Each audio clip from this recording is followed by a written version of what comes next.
దేవుడు నామన ఎందరికో వందనాలు. అందరూ బాగున్నారండి? అందరూ బాగున్నారండి? దేవుడు నాకు ఇచ్చిన ఆలోచన చొప్పున కొద్ది మాటలు మీతో పంచుకుందామని అనుకుంటున్నాను. ఈరోజు అంశము కన్నీరు తుడిసే దేవుడు. ఆదికాండము 20వ అధ్యాయము 14వ వచనం.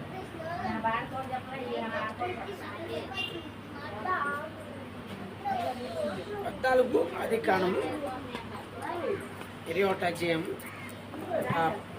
14వ వచనం. కాబట్టి తెల్లవారినప్పుడు అబ్రహాము లేచి ఆహారం నీళ్ళెత్తి తీసుకొని ఆ పిల్లవానితో కూడా ఆగర్నకు అప్పగించి ఆమె భుజం మీద వాటిని పెట్టి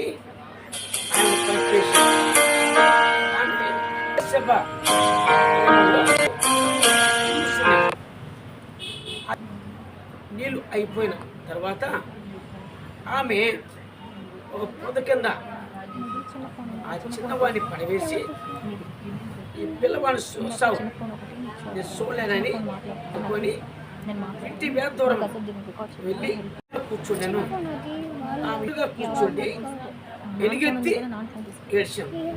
దేవుడు చిన్నవారి మొరను వినను. అప్పుడు దేవుడు దూత ఆకాశం నుండి అగర్ను పిలిచి, అగరు నీకేం వచ్చినది, భయపడకు.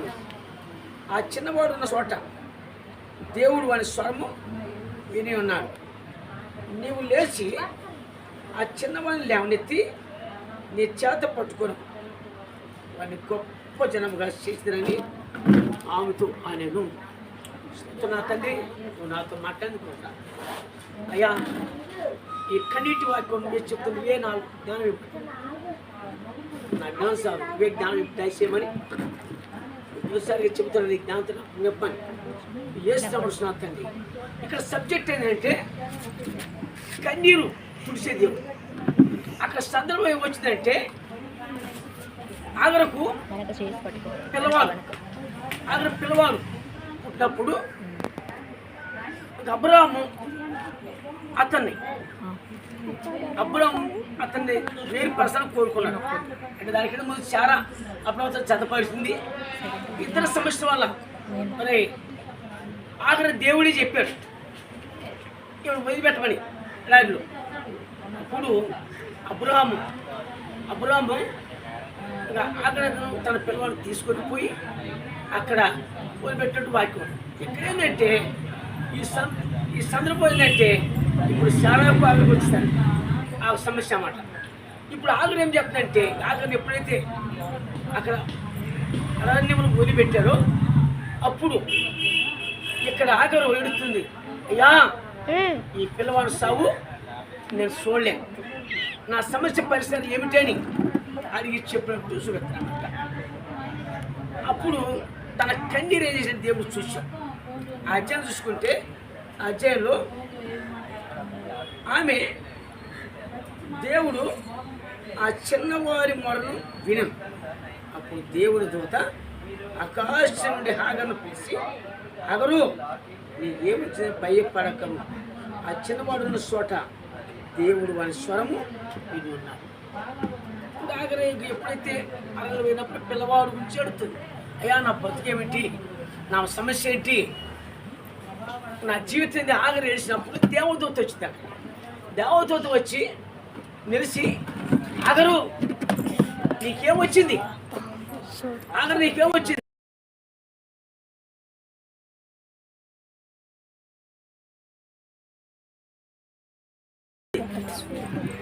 ఆ పిల్లవాడు చోట నేనున్నా, నువ్వు భయపడకము అని దేవుడితో అక్కడ చెప్పేస్తుంది.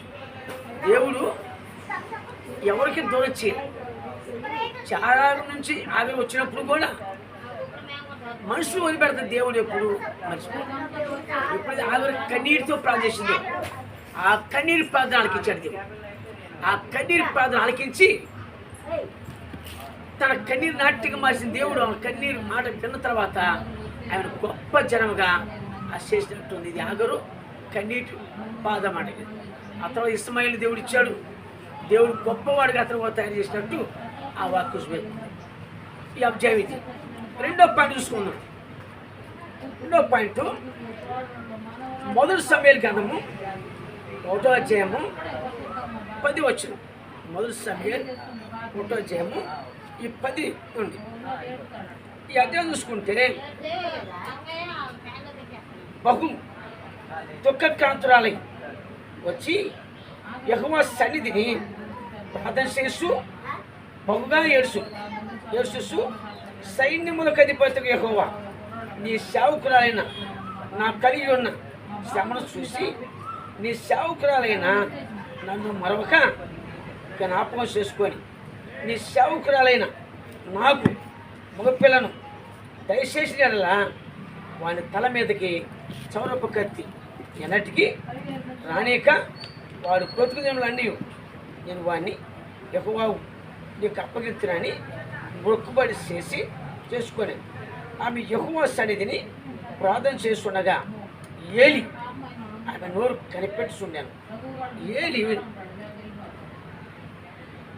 అనగా అన్న తన మనసులోనే చెప్పుకుంటున్నాను. ఆమె పెదవులు మాత్రము కదులుచుండి ఆమె స్వరం వినపడక ఉండాను.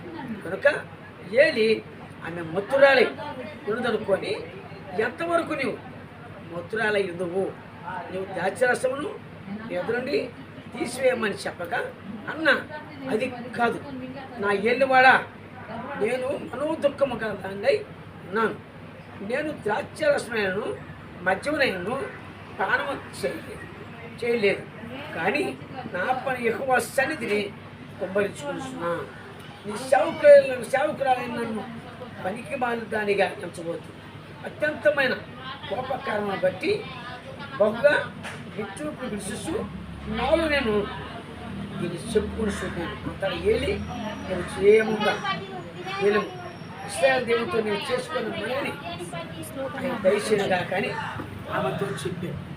ఇక్కడ ఏంటంటే అన్న ప్రతిరోజు దేవుని మందిరికి వస్తుంది, కానీ లోన బాధ అది ఎవరో తెలియదు. మనకున్నంతే మనం అంతే ఒకసారి కొన్ని బాధలు చెప్పుకోలేదు, కానీ అన్న మాత్రం ప్రతిరోజు మందిరికి వస్తుంది, కానీ ఆ బాధ ఎవరు చెప్పుకోవట్లా, దేవుడు చెప్పుకోండి.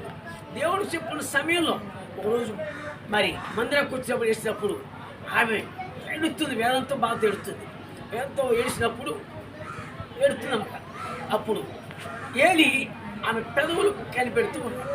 ఆ పెదవులు కనిపెడుతున్నప్పుడు, అమ్మా నువ్వు మధ్య తాగివా, మత్తు తాగి ఏది కాదు ఏడుతున్నాడు, అది కాదు అని చెప్పాడు ఏలి.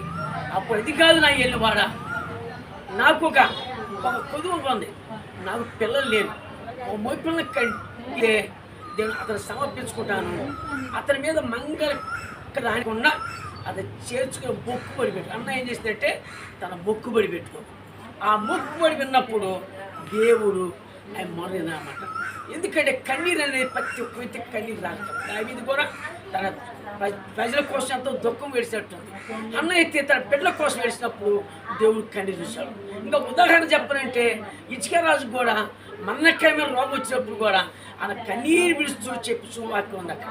ఆ అధ్యాయం చూసుకుంటే అతను మరి దేవుడు యెషయా ప్రవక్త ద్వారాగా నీకు 15 సంవత్సరం మరణం అవుతున్న చెప్పినప్పుడు కూడా యెషయా ప్రవక్త చెప్పినప్పుడు ఆయన ఇచ్చుకరాజు కన్నీరు విడుస్తూ ఆయన వేదన పడుతున్నట్టు వాక్యం. అప్పుడు ఆయన ఇచ్చుకరాజు కూడా, ప్రభువా నా దోషం ఏంటి, నా తప్పేమిటి, నన్ను ఎందుకు నా రాజ్యం ఎక్కడ తప్పున్నా అని ఆయన దుఃఖపడుతూ వేదనపడుతూ గోడ తట్టు తిరుగుతూ ఏడిచినట్టు వాక్యం. ఎప్పుడైతే గోడ తట్టు తిరిగి ఏడుతున్నాడో ఈయన కన్నీరు కూడా తన దేవుడి పాదం మీద పడినట్టు బైబిల్లో ఉందన్నమాట. ఆ కన్నీరు ఎప్పుడైతే తన కాలం మీద పడినాయో ఆ కన్నీరు దేవుడే చూడలేక ఏ ప్రవక్త అయితే వచ్చాడో ఆ ప్రవక్త ద్వారాగా ఈ ఇచ్చిక ప్రవక్త విషయంలో ఆ ఏడిచినప్పుడు, ఓ ఇచ్చికరాజా నీవు కన్నీరు విడుస్తున్న సృష్టిని నీ ప్రార్థన నేను అంగీకరించినాను, ఇంకా నీకు 15 రోజులు కాదు కానీ 15 సంవత్సరాలు ఆయుష్యత్తాన్ని అక్కడ ఇచ్చికరాజు కన్నీరు కూడా అక్కడ ఉంది. ఇంకా అన్నా చూసుకుంటే తన పిట కోసం కన్నీరు విడిచినప్పుడు దేవుడు ఆ మరణం విన్నాడు, ఆ పెదవులు కనిపెట్టాడు. కనిపెట్టిన దేవుడు ఏలి ఆ కన్నీరు నేను దుఃఖంగా మత్తుడు తాగలేదన్నప్పుడు కూడా అప్పుడు ఆ చెప్పిన బాధ ఉన్నప్పుడు మీద వచ్చే సంవత్సరం కల్లా నీ కైలో కుమారుడు ఉండును కాక అని ప్రవక్త చెప్పినప్పుడు వెళ్ళి ప్రవక్త చెప్పినప్పుడు ఆయన ఇంటికి వెళ్ళి తన భర్త ఆ రోజుకి అప్పటికి ఉపవాసం ఉంది, ఇంటికి వెళ్ళి తన భర్తతో చెప్పుకొని ఆ ఉపవాసం తీసి ముగించుకొని ఆ భోజనం చేసి ఎప్పుడైతే ఆమె నిద్రించిందో ఆ తర్వాత ఆఖరి గర్భం తీసామన్నమాట. కారణం కన్నీరే. ఎందుకంటే మనకి ఎన్నో కన్నీరు వస్తాయి. దేవుడి విషయంలో ఒక కన్నీటి పొట్టు తన బిడ్డలో వచ్చినప్పుడు తన కన్నీరు చూడాలి. ఈరోజు నీ కన్నీరు నా కన్నీరు కూడా ఆయన చూస్తున్నాడు. ఎందుకంటే కన్నీటి ప్రార్థన ప్రతి పరిస్థితిని మార్చుదని వాక్యం చెప్తుంది. అందుకే ఈ కన్నీటి ప్రార్థన ఆ రోజులు చాలామంది జయించారు. మనం కూడా సమస్య వచ్చినప్పుడు బాధ వచ్చినప్పుడు కన్నీటి ప్రార్థన మనం మారుకోవాలి. ఇంకా కొన్ని సందర్భాల్లో కన్నీరు ఎప్పుడు వస్తుందంటే మానవులు దెబ్బ తగిలినప్పుడు, ఏదైనా యాక్సిడెంట్ అయినప్పుడు కన్నీరు వస్తుంది, కానీ మిగతా రోజు కన్నీరు రాదు. లేదా భర్త భార్య కొట్టినప్పుడు వస్తుంది, కానీ మన దేవుడు మొదలు పెట్టుకుంటే నీ కన్నీరుని నాట్యం మారుతాడు. అందుకే ఆయన కన్నీరు తుడిసే దేవుడు అని ఆ వాక్యం గుర్తుపెడుతుంది. ఈ కన్నీటి పదం మొదటి పాయింట్గా మరి ఆఖరి కన్నీటి దేవుడు చూశాడు. అతను గొప్ప జనంగా చేసినట్టు మొదటి వాక్యం చెప్పాను. రెండవ వంశం చూసుకున్న ఆఖరు కూడా తన పిల్లవాడి కోసం ఎంతో వేదనపడి మందిరానికి వెళ్ళింది. తన కన్నీరు దేవుడు చూడగానే ఆ సంవత్సరం తన కుమారుడు కవిలో ఉన్నట్టు వాక్యం ఉంది. ఆ విధంగా జయం పొందింది, అభివృద్ధి అయింది. ఆ గొప్పగా తన కుమారుడు కూడా మరి మంగళకత్తి పెట్టుకోకుండా నా చేసేవాడు కుమారుడు పెంచింది. ఆమె దేవుడి మాత్రలోనే ఆ పిల్లవాడు పెంచింది. అతని పేరే సమూయేలు. ఆయన సమూయేలు ప్రవక్తగా మార్చినట్టు ఆ వాక్కు చూపెడుతుంది. ఈ చిన్న వాక్యం దేవుడు తీసుకుగాక. స్తోత్ర తండ్రి సరస్వతుల ఈరోజు నాకు ఇచ్చిన వాక్యము కన్నీరు సృష్టి దేవుడు. యా ఈ కన్నీరు మొదటి పాయింట్గా ఎవరు కన్నీరు విడిచింది పిల్లవాడిని విషయంలో జయించింది, అభివృద్ధి అయిన శక్తిని చూపించాం.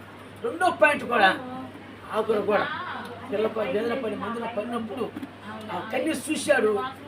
ఆ కన్నీరు చూసి ఆ వీటిలో సమీర్ ప్రవర్తించే వందనాథాన్ని ఇలాగా వాక్య చెప్పి నాకు ఈ చిన్న మాటలు నాతో మాట్లాడినందుకు వందనాలు చెల్లించు.